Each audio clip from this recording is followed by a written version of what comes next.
அஸ்ஸலாமு அலைக்கும் வரஹ்மத்துல்லாஹி வபரகாத்துஹு. இன்றைக்கி நம்ம ஒரு விஷயத்தை பற்றி கொஞ்சம் மனசு விட்டு பேசலான்னு நினைக்கிறேன். நம்ம எல்லாருக்குமே வாழ்க்கையில் சந்தோஷமாக இருக்கணும் அப்படின்னு ஒரு ஆசை இருக்கும். ஒரு நாள் பிரச்சனை முடிஞ்சிடணும், ஒரு நாள் நிம்மதியாக தூங்கணும், ஒரு நாள் மனசில் எந்த கவலையும் இல்லாமல் இருக்கணும். இப்படி நம்மளுக்குள்ள ஒரு ஆசை இருந்துகிட்டே இருக்கும். ஆனால் சில நேரம் என்ன ஆகும் தெரியுமா? வெளியில் நம்ம வாழ்க்கை சாதாரணமாக தெரியும். நம்ம வேலையை செஞ்சிட்ருப்போம், வீட்டில் இருப்போம், சுற்றி இருக்கிறவங்க கிட்ட நல்லா சிரித்து பேசுவோம். ஆனால் நம்ம மனசுக்குள்ளே ஒரு புயல் ஓடிட்டே இருக்கும். காலையில் எழுந்திரிச்சதும் நேற்று இருந்த அதே கவலை, அதே பிரச்சனை, அதே தாட்ஸ், அதே பெயின். சம்டைம்ஸ் யார்கிட்டையும் சொல்ல முடியாத ஒரு பாரம் நம்ம மனசுக்குள்ளே இருந்துகிட்டே இருக்கும். அப்போ நம்ம மனசு நம்மக்கிட்ட பேசுகிற மாதிரி இருக்கும். நமக்கு மட்டும் ஏன் இவ்வளோ சோதனை? நான் என்ன தப்பு பண்ணேன்? இந்த பிரச்சனை எப்போ முடியும்? நான் எப்போ நிம்மதியாக இருப்பேன்? அப்படின்னு பல தாட்ஸ் உங்கள் மனசுக்குள்ளே ஓடிட்டே இருக்கும். அந்த நேரத்தில் ஒரு விஷயத்தை மட்டும் மறந்துடாதீங்க. சந்தோஷம் அப்படின்னா பிரச்சனை இல்லாத வாழ்க்கை கிடையாது. அல்லாஹ் நமக்கு இந்த உலகத்தில் சோதனைகள் இல்லாத வாழ்க்கையை வாக்குறுதி கொடுக்கவே இல்லை. இந்த துன்யானாலே சோதனை தான்.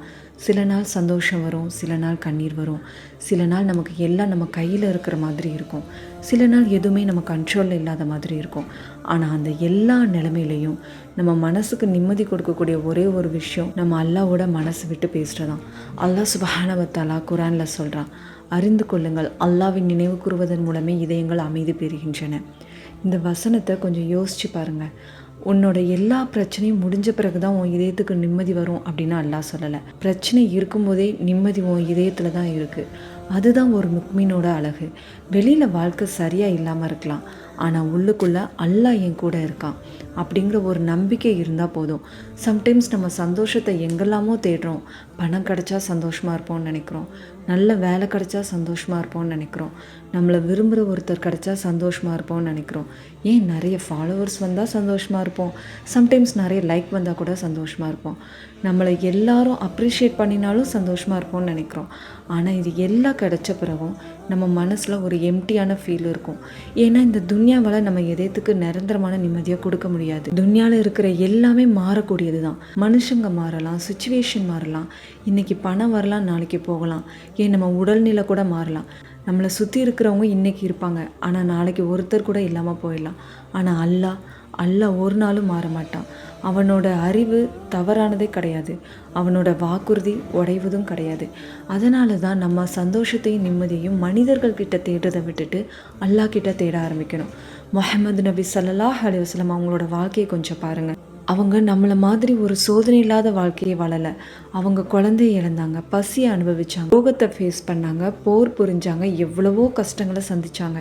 அவங்களோட வீட்டில் சம்டைம்ஸ் தண்ணீரும் பேரிச்சப்பழமும் தவிர வேறு எந்த உணவும் இருக்காதான். ஆனால் அந்த எல்லா சோதனைகள்லையும் நபி ஸல்லல்லாஹு அலைஹி வஸல்லம் அவங்க நம்பிக்கை இழக்கலை. அவங்களோட முகத்தில் எப்போவுமே ஒரு புன்னகை இருந்தது, அவங்களோட வார்த்தையில் நம்பிக்கை இருந்தது. ஏன்னா அவங்களோட சந்தோஷம் துன்யாவை சார்ந்தது கிடையாது, அவங்களோட இதயம் அல்லாஹ்வோட இணைஞ்சிருந்தது. இதுதான் நம்ம கற்றுக்க வேண்டிய மிகப்பெரிய விஷயம். நம்மளோட சந்தோஷம் மனிதர்களை சார்ந்திருந்தா அவங்க மாறும்போது அது உடைய ஆரம்பிச்சிரும். நம்மளோட சந்தோஷம் பணத்தை சார்ந்திருந்தா பணம் குறையும் போது நம்ம கவலைப்படுவோம். நம்ம சந்தோஷம் லைக்ஸ், ஃபாலோவர்ஸ், அப்ரிசியேஷன் இதெல்லாம் சார்ந்திருந்தா ஒரு நாள் அது எல்லாம் குறையும் போது நம்மளோட செல்ஃப் ஒர்த் நம்மளே பார்த்து கேள்வி கேட்க ஆரம்பிச்சிடும். ஆனால் நம்மளோட இதயம் அல்லாஹ்வோட இணைஞ்சிருந்தா அந்த நிம்மதியை யாராலையும் நம்மக்கிட்ட இருந்து எடுக்க முடியாது. ஏன்னா சில நேரம் வாழ்க்கையில் ஒரு பிரச்சனை வந்தது, யா அல்லாஹ் ஏன் எனக்கு மட்டும் அப்படின்னு கேட்போம். ஆனால் அதுக்கு பதிலாக, யா அல்லாஹ் இந்த சோதனையிலேருந்து எனக்கு என்ன கற்றுக் கொடுக்குற, யா அல்லாஹ் என்னை இன்னும் உனக்கு நெருக்கமாக்கு, யா அல்லாஹ் என்னை இன்னும் பலப்படுத்து, யா அல்லாஹ் என்னை மன்னிச்சிரு அப்படின்னு கேட்க ஆரம்பித்தா நம்ம பார்வையே மாறிடும். சோதனை அதே தான், பிரச்சனை அதே தான், ஆனால் அதை பார்க்குற நம்ம இதயம் மாறிடும். அல்லாஹ் சுப்ஹானஹு வ தஆலா சொல்கிறா, நிச்சயமாக கஷ்டத்துடன் இலகவும் இருக்கிறது. இந்த வசனத்தில் ஒரு அழகான விஷயம் இருக்குது.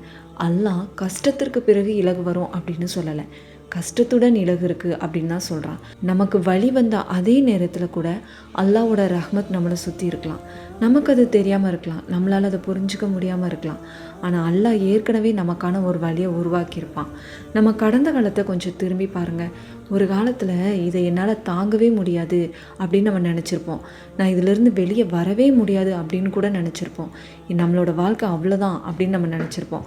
ஆனால் இன்றைக்கி நீங்கள் இங்கே இருக்கீங்க அப்படின்னா அந்த நாளை கடந்து வந்துட்டீங்க, அந்த கண்ணீரையும் கடந்து வந்துட்டீங்க, அந்த வலியையும் கடந்து வந்துட்டீங்க, அந்த இரவுகளையும் கடந்து வந்துட்டீங்க. அதுவே உங்களுக்கு ஒரு ரிமைண்டர் தான். அந்த நேரத்தில் உங்களை தாங்கியது அல்லாஹ் தான். நீங்கள் உடஞ்சி போயிடுவீங்கன்னு நினச்ச நேரத்தில் அல்லாஹ் உங்களை தாங்கினான். நீங்கள் தனியாக இருக்கிறீங்கன்னு நினைக்கிற நேரத்தில் அல்லாஹ் உங்களோட இருந்தான். நீங்கள் யாருக்கும் சொல்ல முடியாத வழியை சுமந்த போதும் அல்லாஹ் தான் அதை அறிஞ்சிருந்தான். நீங்கள் நைட்டு அழுத அந்த கண்ணீரை யாரும் பார்க்காம இருந்திருக்கலாம், ஆனால் அல்லாஹ் ஒருவன் பார்த்தான். நீங்கள் யார்கிட்டையும் சொல்லாமல் செய்த துவாவை யாரும் கேட்காம இருந்திருக்கலாம், ஆனால் அல்லாஹ் கேட்டான். அதனால தான் உங்கள் வாழ்க்கை இப்போ எப்படி இருக்குது அப்படிங்கிறதுனால மட்டும் உங்கள் சந்தோஷத்தை முடிவு பண்ணிடாதீங்க. இது எல்லாம் சரியாக இருக்கணும்னு எதிர்பார்க்காதீங்க. பெர்ஃபெக்ஷனாக உங்கள் வாழ்க்கை இருக்கணும் அப்படின்னா அது சொர்க்கத்தில் மட்டும்தான் இருக்க முடியும். இந்த உலகம் சோதனையாக தான் இருக்கும், தாமதம் இருக்கும், கண்ணீர் இருக்கும், இழப்பு இருக்கும், நமக்கு புரியாத நிறைய விஷயங்கள் இருக்கும். ஆனால் அதுக்கு இடையில ஒரு முக்மினாக நீங்கள் சொல்ல வேண்டியது அல்ஹம்துலில்லாஹ்.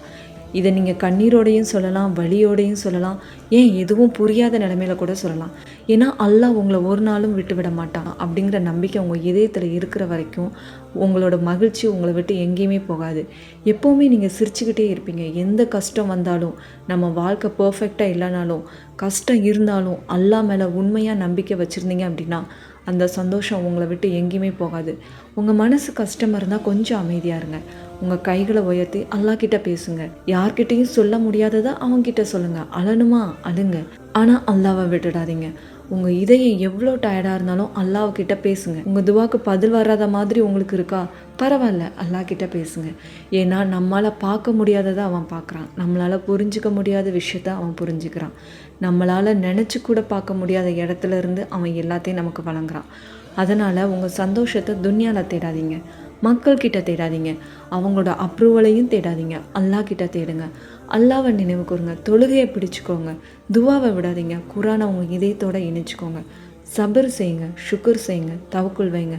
ஒரு நாள் நீங்கள் திரும்பி பார்த்து புரிஞ்சுக்குவீங்க, அந்த சோதனை நம்மளை உடைக்க வரலை, அது அல்லாஹ்கிட்ட இன்னும் நெருக்கமாக்க வந்திருக்கு அப்படின்னு.